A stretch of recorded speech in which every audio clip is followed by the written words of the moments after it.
কোন মোবাইল এসে ধরা ধরা মোবাইল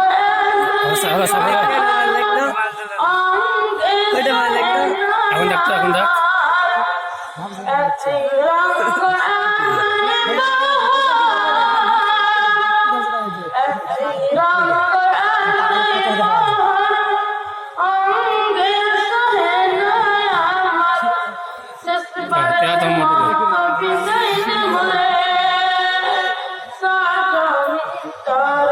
চাদর নাই হচ্ছিলাম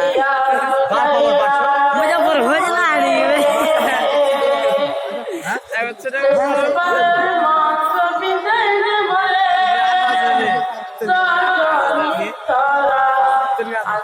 গোলাপ ছিটিয়ে